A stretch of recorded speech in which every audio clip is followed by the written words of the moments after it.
Welcome back to another Retiredside Chat with IRTA.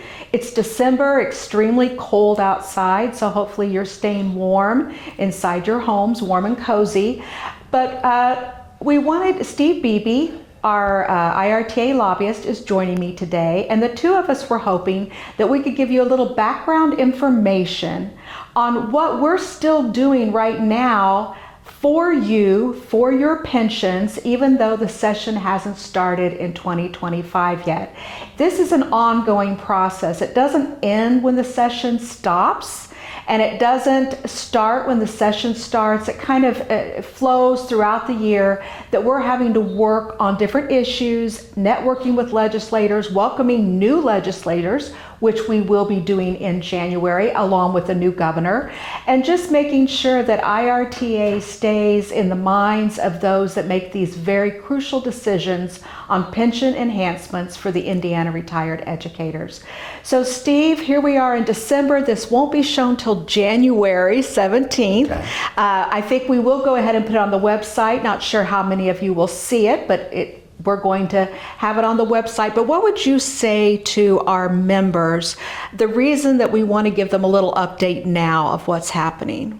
Well, the first thing I'd like to say to members is Merry Christmas, Happy New Year, enjoy this time with your family and friends, and get ready for when the legislature reconvenes on January 8th, to be part of the IRT effort, to make sure that we get some sort of pension enhancement in 2025. And beyond, we hope.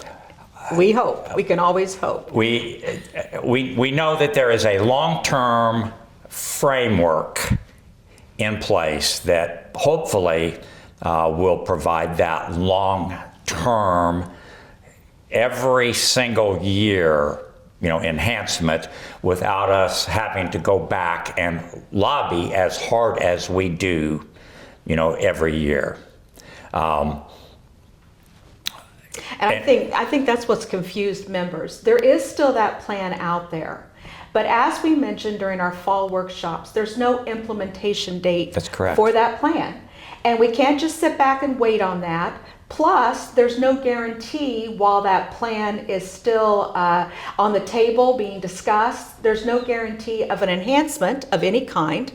So we still have a job to do. And there's a lot of things that our members can do right now, maybe immediately after the holidays, because the legislators are off right now for the holidays. But what are some things going into January you would want our members to do? And you said something I think is very important. I do not like to contact legislators, at this time of the year during the holidays.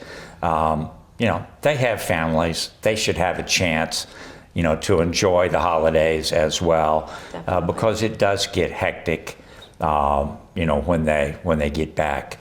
Right now, I think the best thing our members can do is begin to get mentally prepared to be involved in this process, because right now neither you nor I know exactly what type of enhancement we may be looking at in 2025.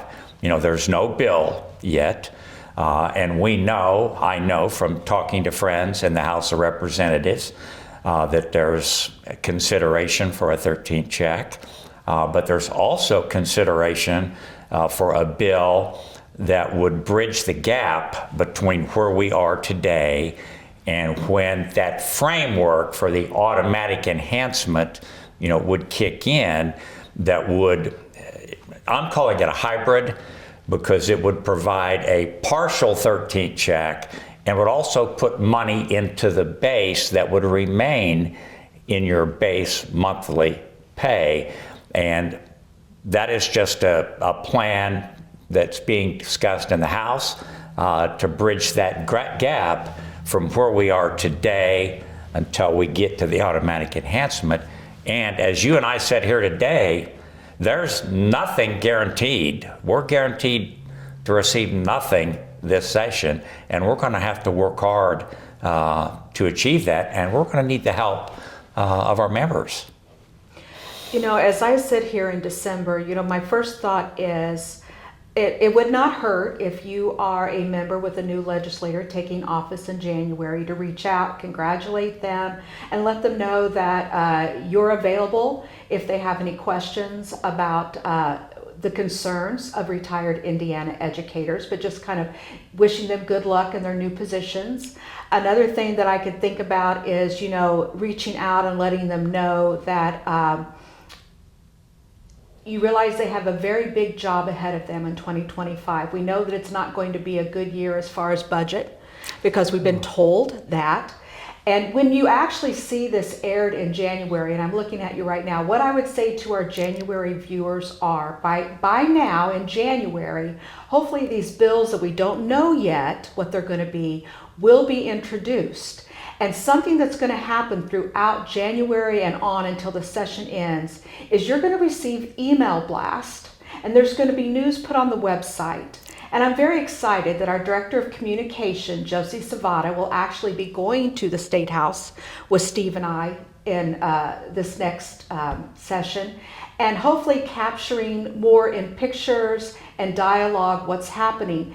And the only way we can get this to you in a timely manner is through our social media email blast. And so don't block us, please, because you never know what's going to come through. But this is something that's very important to keep you enlightened. Hopefully you're going to watch us testify in 2025, and you're going to know exactly what you need to ask your legislators for. But it's a tight budget year, Steve. Well, can you tell them what you've heard with that? As soon as you said that, I thought, I had intended to mention that and had kind of forgotten about it. The October and December revenue forecast came in 5% or so less than what they'd anticipated. And the word coming out of the legislature is this is going to be a very tight, difficult budget session. I've heard some say it may be the most difficult budget session in over 20 years. We have a Medicaid shortfall. Last year in December, the legislators were informed that there was $1 billion shortfall in the Medicaid process, which came as a huge surprise. And that kind of cast a pall over everything that occurred last session, over every piece of legislation that had a fiscal impact, with it. So, as we start this session, it is going to be a difficult budget session. One thing that I have really observed over the years, even in difficult budget sessions, if it's something that the legislators want, it happens. If it's something that they don't want, the budget shortfall is an excuse not to do it. That is interesting. Good information to know. And we don't know how they feel right now. We know that the House has been already working towards getting us something. It will start in the House, so be aware of that. Even though the hybrid plan for an annual enhancement came out of the Senate, right now what we're looking at is what is being developed in the House. So please keep that in mind.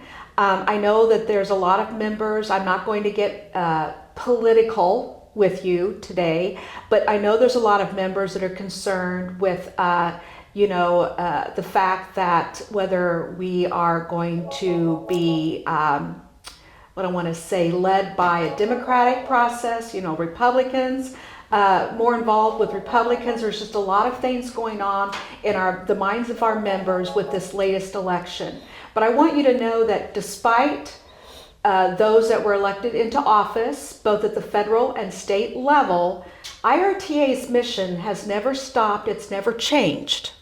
And that is to work with everybody, no matter what. I can attest to the fact that Steve Beebe has wonderful relationships with both Republicans and Democrats at the State House. So you're very fortunate. He has worked so hard to build those relationships.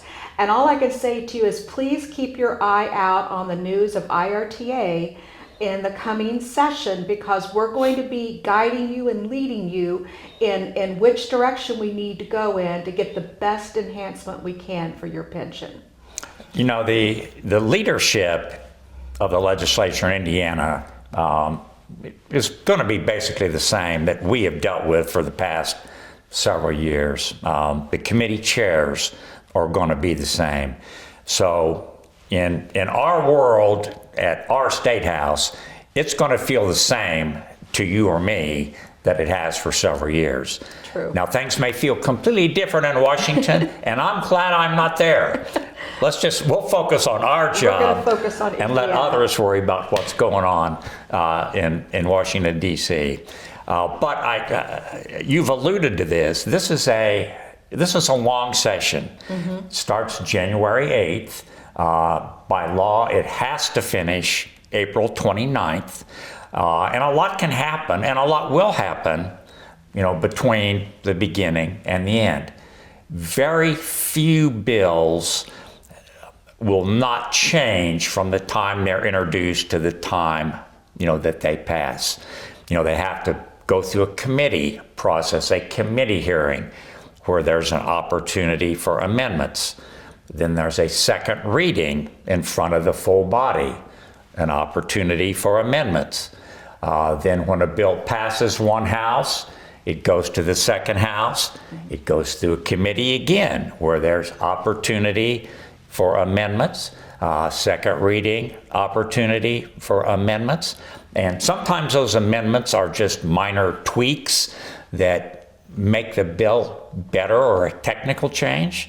Sometimes the amendments are substantive and maybe things that we really don't care for, and would substantially change a bill and could change our position from one day, to the next. And that goes back to what you said about this is a dynamic process. Things can change very quickly, and you will receive multiple contacts, emails from IRTA, and each one of them is likely to bring new information. It's not going to be a repeat of old information, and each one of those emails is probably going to be a request for you to follow up and contact your legislators, and I hope you will consider that. And I cannot overemphasize how important that will be towards us having success come April 29th with obtaining some sort of enhancement for our members. Well, I just want to end by saying that I can guarantee you there will not be a duplicate email, that each email will have vital information. So please open it. Please act upon it. We're a team. You and I, we're a team. We need to do this together. Steve can't do it by himself. The two of us can't do it by ourselves. I give all the credit for our past successes for the actions of our members, and I really thank you for that. As always, don't hesitate to call with questions. You can email me, text me. I will be here for you. That is my position. I work for you. So please don't forget that you can always reach out if you're confused about anything that's going on. Anything that you want to add, Steve? No. Again, you say things that I agree with completely. Laura and I and Josie will be at the State House. I'm there every day they're in session. Laura will be there many days, but without your help, we can't do this. No. I mean, we are a team, and we each have our roles to play, and if we each do our best in those roles, we'll end up, I think, with a good chance of success at the end of April. But we all have to work together. That's correct. So again, happy holidays, and as you're watching this in January, I don't think it'll be any warmer when you're watching this, but stay warm and cozy and enjoy time with your family. Thank you.